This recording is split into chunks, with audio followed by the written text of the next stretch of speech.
سرکار کی عظمت کا پتہ جس نے بتایا اور عشق و محبت کا سلیقہ بھی سکھایا۔ سرکار کی عظمت کا پتہ جس نے بتایا اور عشق و محبت کا سلیقہ بھی سکھایا۔ تا عمر جو سرکار کی سنت پہ چلا ہے، او میرا رضا میرا رضا میرا رضا ہے، او میرا رضا میرا رضا میرا رضا ہے۔ باد توفیق کے مت والوں، شمع رسالت کے پروانوں، غوث و خواجہ و رضا کے دیوانوں، السلام علیکم ورحمۃ اللہ وبرکاتہ۔ الحمدللہ نحمده ونستعینه ونستغفره ونؤمن به ونتوکل علیہ ونعوذ باللہ من شرور انفسنا ومن سیئات اعمالنا، من یهده اللہ فلا مضل له ومن یضلل فلا هادی له، ونشهد ان لا الہ الا اللہ وحدہ لا شریک له، ونشهد ان سیدنا محمدا عبدہ ورسولہ۔ اما بعد فاعوذ باللہ من الشیطان الرجیم، بسم اللہ الرحمن الرحیم۔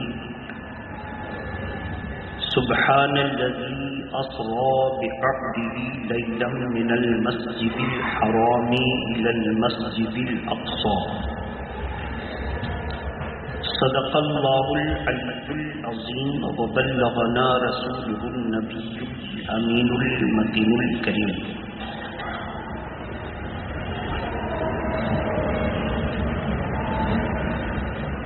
وہی رب ہے جس نے تجھ کو ہمتن کرم بنایا،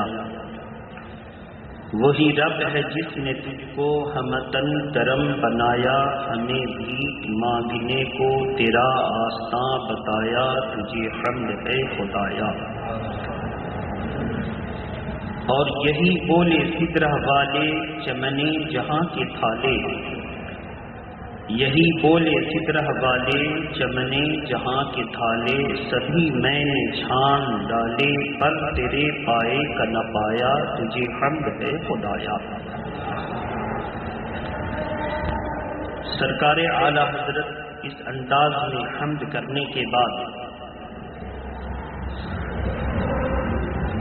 اب اپنے پیارے نبی صلی اللہ تعالی وسلم کی بارگاہ میں کروڑوں کروڑوں درود بھیجتے ہوئے ارشاد فرماتے ہیں، کعبہ کے بدر الدجا تم پہ کروڑوں درود، کعبہ کے بدر الدجا تم پہ کروڑوں درود، طیبہ کے شمس الضحیٰ تم پہ کروڑوں درود۔ اور اپنی عقیدت اور عقیدے دونوں کا اظہار کرتے ہوئے ارشاد فرماتے ہیں، اور کوئی غیب کیا تم سے نہاں ہو بھلا، نہاں منے پوشیدہ، اور کوئی غیب کیا، غیب کا مطلب غیب الغیوب، مراد ساری دنیا کی وہ چیزیں جو عام ادراک سے، نہ حواس خمسہ سے، نہ حواس ظاہر سے، نہ حواس باطن سے، یعنی نہ آنکھ سے پتہ چلایا جا سکتا ہے، نہ سن کر اندازہ کیا جا سکتا ہے، نہ چھو کر اندازہ کیا جا سکتا ہے، نہ چکھ کر اندازہ کیا جا سکتا ہے۔ تو اللہ تبارک تعالیٰ نے انسان کو 5 حواس دیے، قوت باصرہ، قوت لامسہ، قوت سامعہ، قوت شامہ، آنکھ دیکھنے کے لیے، کان سننے کے لیے، ناک سونگھنے کے لیے، زبان مزہ چکھنے کے لیے، ہاتھ اور بدن چھونے کے لیے، یہ 5 حواس دیے۔ پانچوں حواس سے اللہ کا ادراک نہیں ہو سکتا، چونکہ یہ سب مخلوق ہے۔ اور کوئی غیب کیا تم سے نہاں ہو بھلا، جب نہ خدا ہی چھپا تم پہ کروڑوں درود، جب نہ خدا ہی چھپا تم پہ کروڑوں درود، کعبہ کے بدرود گجا تم پہ کروڑوں درود، طیبہ کی شمس الضحیٰ تم پہ کروڑوں درود۔ آج ہم اور آپ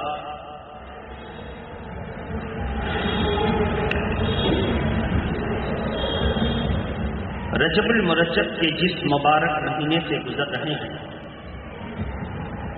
اس رجب المرجب کے مقدس مہینے میں ایک رات ایسی ہے جس مقدس رات کو اللہ تبارک و تعالیٰ نے اپنے محبوب کو اپنے قرب خاص میں بلایا، اپنے محبوب کو اپنے قرب خاص میں بلایا اور راز و نیاز کی وہ باتیں کی کہ جبریل امین تک کو اس کا ادراک نہ ہو سکا، اور اس انداز میں کہ حضرت موسیٰ علیہ السلام سے اللہ نے کلام کیا تو اللہ نے قرآن مجید میں فرما دیا وَكَلَّمَ اللَّهُ مُوسَىٰ تَكْلِيمًا، اللہ نے موسیٰ سے کلام کیا۔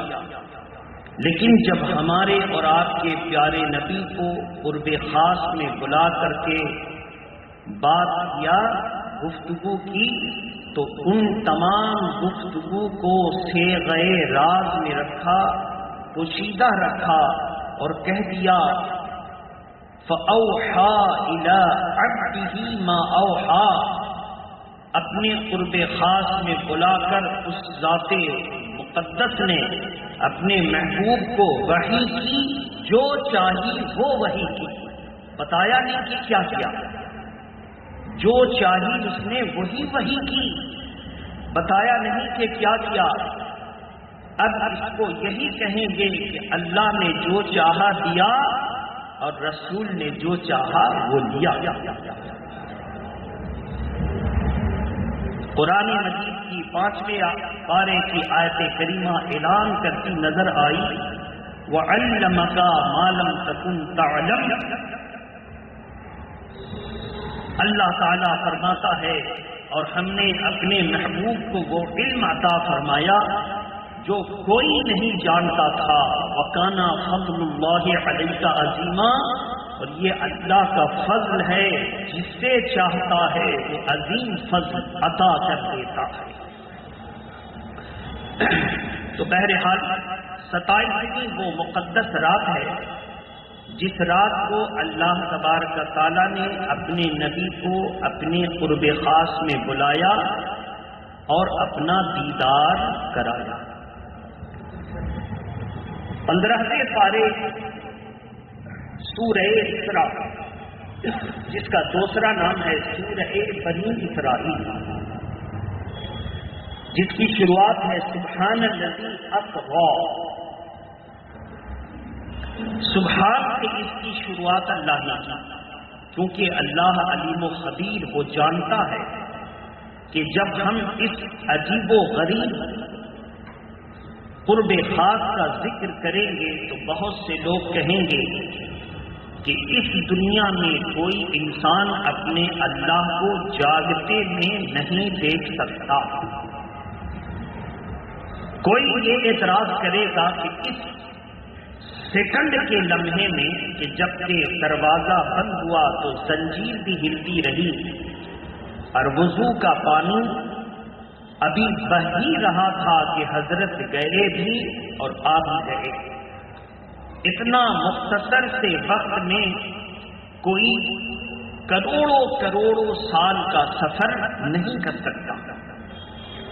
تو اللہ تبارک تعالیٰ نے ان تمام ڈاؤٹ کو کلیئر کیا، تمام شکوک و شبہات کو رفع کیا، اور تمام شکوک و شبہات کو رفع کرتے ہوئے فرمایا اگر میرے محبوب کہتے کہ میں گیا تو تم شک کر سکتے تھے کہ ایک انسان کیسے جا سکتا ہے، لیکن اللہ نے سبحان کہہ کے واضح فرما دیا محبوب گئے نہیں بلکہ محبوب کو اللہ لے گیا، تو جس طرح اللہ کی قدرت پر تم کو یقین ہے، اس پاک ذات پر یقین کرنا ہوگا کہ اب جانے کی بات نہیں ہے، لے جانے والا خدا ہے تو ضرور گئے ہوں گے۔ اگر یہ کہتے کہ میں گیا تو اس پر تم اعتراض کر سکتے تھے، لیکن یہاں اعتراض کی گنجائش نہیں، اس لیے کہ اب گیا نہیں، اس نے اپنے بندے کو رات کے سفر میں وہ لے گیا۔ تو جب اللہ پورے سیر کی ذمہ داری اپنے ذات کرم پر لے رہا ہے تو اب کسی کو شک نہ ہو، کوئی نہ سمجھے کہ اللہ جھوٹ بول سکتا ہے، اس لیے کہ وہ رب سبوح قدوس ہے، وہ سبحان ہے جو کبھی جھوٹ بول ہی نہیں سکتا۔ تو سبحان الذی اسرا، پاکی ہے اسے جو لے گیا، تاکہ ہر قسم کا وہم دور ہو جائے کہ اللہ جھوٹ سے پاک۔ تو جب اس نے سیر کا ذکر کیا، تجارت کا ذکر کیا، تو اب یہ واقعہ جھوٹ ہو ہی نہیں سکتا۔ قرآن کے مطابق درود شریف پڑھیں، اللہم صلی علی سیدنا شفیعنا حبیبنا مولانا محمد وآلہ وصحبہ وبارک وسلم۔ اس لیے کہ وہابیوں کا عقیدہ ہے، وہابی، دیوبندی، غیر مقلد، جماعت اسلامی، اہل حدیث، چکڑالوی، خارجی، رافضی، یہ تمام مسلمانوں کی جماعت میں فرقے ہیں۔ کیا ہیں یہ فرقے ہیں، اور ان فرقوں کے عقائد اور نظریات باطل اور غلط ہیں۔ انہوں نے اپنے عقیدے کی کتاب میں لکھا کہ قرآن کی آیت ان اللہ علی کل شیء قدیر، اللہ ہر چیز پر قادر ہے۔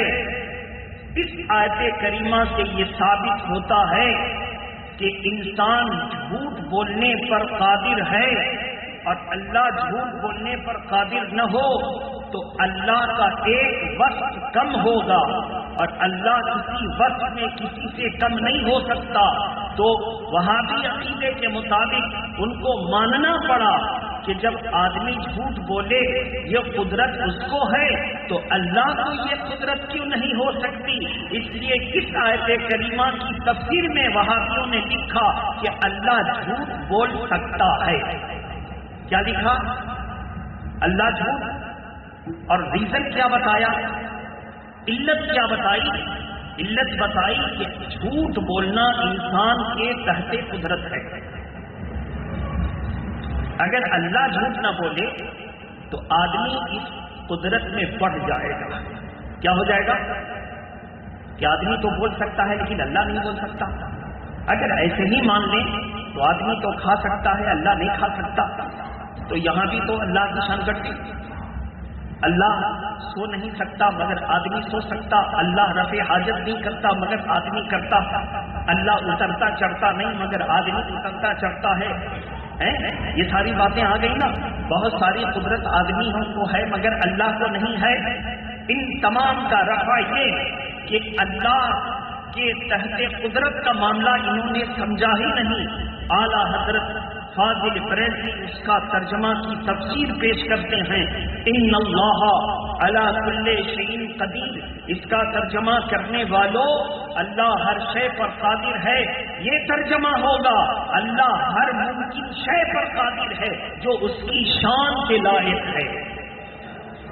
بہت سے انسانوں میں بھی شان ہوتی ہے، کسی کی شان یہ کہ دشمنی جتنی بھی کرے مگر کردار کشی نہیں کرے گا، وہ اپنی زبان کو سنبھال کر رکھے گا، اور بہت سے ایسے ہوتے ہیں کہ ذرا کوئی آستین چڑھائے تو وہ پورے جامے سے باہر ہو جاتا ہے۔ تو آدمی کے اندر بھی کوالٹی ہے، اللہ کا بلا تشبیہ و تمثیل، اللہ کی شان یہ ہے کہ وہ ان چیزوں سے پاک ہے۔ کیوں پاک ہے؟ کیونکہ سونا عیب ہے، نیند کرنا، کیونکہ جب آدمی سو جاتا ہے تو کاروبار رک جاتے ہیں، آدمی سو جاتا ہے تو عبادتیں رک جاتی ہیں، آدمی اگر نہ سوئے تو بیمار پڑ جاتا ہے، تو گویا آدمی کی ضرورت سونا، نیند کرنا، آرام کرنا آدمی کی ضرورت. تو آدمی کی جب ضرورت ہے تو آدمی ہوا محتاج، اپنے جسم کو ٹھیک رکھنے کے لیے سونے کا محتاج، نیند کرنے، آرام کرنے کا. اور اللہ ہر محتاجی سے، زور سے بولیے، آدمی اگر کھانا پینا نہ کرے تو کمزور، تو کھانے پینے کا ہم محتاج، اللہ کسی چیز کا محتاج نہیں. اسی لیے اللہ تعالیٰ ہر محتاجی سے پاک. تو رب نے فرمایا تم اپنے اوپر مت سمجھنا کہ تم کو جھوٹ بولنے پر قدرت ہے، اللہ کو کیوں نہیں. اللہ ہر عیب سے پاک ہے، نہ وہ محتاج ہے نہ اس کے اندر کوئی عیب ہے. تو سن لو، جو رات کے مختصر سے حصے میں اپنے محبوب کو لے گیا اور زیارت کروائی، وہ ہر جھوٹ سے پاک ہے. لہذا یہ واقعہ سچ ہے، یہ واقعہ سچ. دوسری مثال، اللہ کے پیارے نبی صلی اللہ علیہ وسلم کو معراج نبوت کے 12ویں سال کو ملی. نبوت کے بعض کتابوں میں اور بھی لکھا ہے، کسی کتاب میں کچھ اور مہینے کا نام ہے. توجہ سے سنیں، وہابی اسی اختلاف مفسرین کا فائدہ اٹھا کر، اختلاف مفسرین کا فائدہ اٹھا کر وہ کہتے ہیں، ایک حدیث پاک کا حصہ پیش کرتے ہیں. کہتے ہیں امی عائشہ نے فرمایا کہ حضور کو معراج ہوئی مگر جسم غائب نہیں ہوا، مگر جسم غائب نہیں ہوا. حضور کو معراج ہوئی مگر میں نے دیکھا جسم غائب نہیں ہوا. اس قول کو اٹھا کر دکھاتے ہیں. ہم جیسے چھوٹے تو چھوڑیے، بڑے بڑے ہل جاتے ہیں، اور یہیں سے بڑے بڑے فقیہ نے عقیدہ بنایا کہ معراج تو ہوئی مگر جسم غائب نہیں ہوا. اس کا مطلب یہ ہے کہ سوتے میں، اس کا مطلب یہ ہے جسم غائب نہیں ہوا، بستر پر تھا، تو اس کا مطلب ہے معراج ہوئی مگر سوتے میں. معراج کے سوتے میں کے قائل سارے وہابی دیوبندی ہیں کہ سوتے میں معراج ہوئی، سوتے میں معراج ہوئی. اور ہمارا عقیدہ یہ ہے کہ معراج جاگتے میں، معراج. اب اس کو ہم جس طرح امام حسین کے تعلق سے یزید کے بارے میں وہابیوں کا عقیدہ ہے کہ وہ جنتی، چونکہ دمشق سب سے پہلے قسطنطنیہ پر حملہ کرنے والا جو ہوگا حضور نے فرمایا جنتی، تو قسطنطنیہ پر حملہ کرنے والوں میں یزید تھا، تو یزید مغفور لہم، بخشایا. تو ہم اس کو ایسے کہتے ہیں کہ اللہ کے نبی نے فرمایا کہ اولو من جیشن، سب سے پہلے، اولو سب سے پہلے، اور سب سے پہلے جب قسطنطنیہ پر حملہ ہوا تو اس میں یزید نہیں تھا. تو بخشش کی جو ضمانت ہے وہ پہلے والوں پر ہے، بعد والوں پر نہیں. اسی پیٹرن پر یہاں دیکھیے کیسے رد ہوگا. عائشہ صدیقہ حضور صلی اللہ علیہ وسلم کی عمر جب 50 سال ہو گئی، کتنی؟ تو نکاح میں آئیں، اور نکاح کے 3 سال کے بعد رخصتی ہوئی. زور سے بولیے، کتنے سال؟ شوال خود فرماتی ہیں شوال کے مہینے میں نکاح ہوا اور 3 سال کے بعد شوال کے مہینے میں ہی میری رخصتی ہوئی. تو خدیجہ الکبریٰ کا وصال ہوا 65 سال کی عمر میں. اس وقت حضور کی عمر 50 سال. کتنی حضور کی عمر؟ اور جب تک خدیجہ الکبریٰ نکاح میں رہی حضور نے دوسرا نکاح نہیں فرمایا. اب حضور کی عمر ہو گئی 50 سال، پہلی بیوی رخصت ہو چکی ہیں، اور حضور نے ابھی کسی کو اپنی حرم میں نکاح کے ذریعے شامل نہیں فرمایا. تو سب سے پہلے نکاح میں آئیں حضرت سودا، اس کے بعد نکاح میں آئیں 52 سال یا 53 سال میں حضرت عائشہ،